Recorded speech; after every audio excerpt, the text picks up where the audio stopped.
Desde el primer momento supo que todo iba a terminar mal.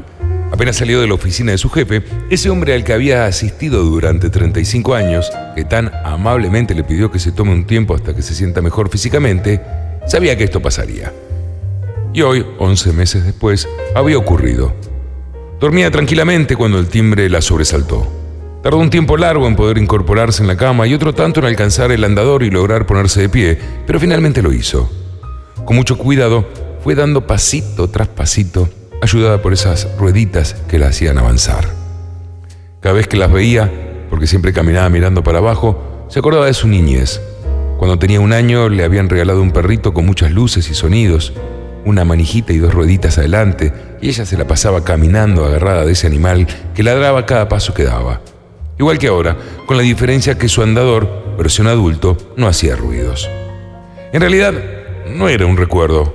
Con sus 83 años era imposible que se acuerde de algo que había ocurrido cuando tenía 1. Seguramente había visto alguna de sus bisnietas caminando con ese perrito y lo había asociado a su propia infancia, quién sabe. Además, ¿qué importancia tenía? Lo bueno es que el recuerdo la había estimulado tanto que ya había llegado hasta la puerta de su dormitorio sin siquiera darse cuenta. Otra vez sonó el timbre. ¡Qué impaciente!, pensó mientras ya caminaba por el pasillo. Este era el lugar por donde más rápido iba. Seguramente que las paredes estrechas le daban seguridad, ya que no había espacio para que se caiga. Al menos eso creía.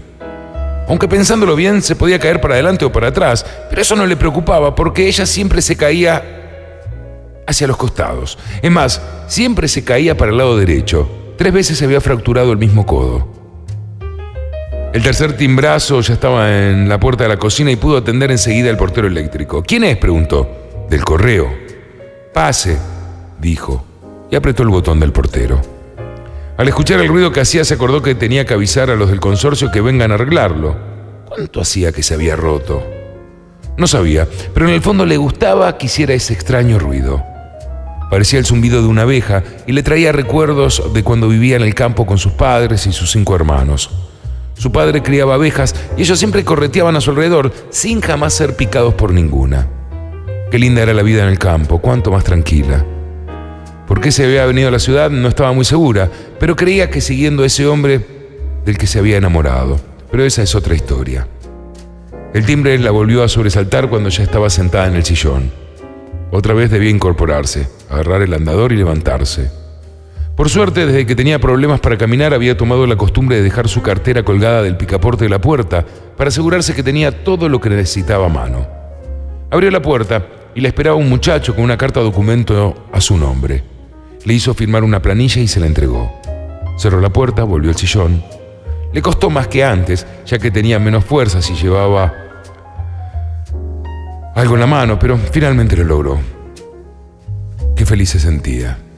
Cuánto tiempo hacía que no iba sola desde su cuarto al comedor y encima atendía la puerta. Qué gran logro. Estaba exultante. Tanto que ni siquiera se molestó en leer la carta.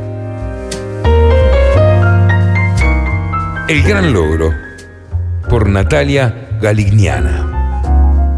Maldición, va a ser un cuento hermoso.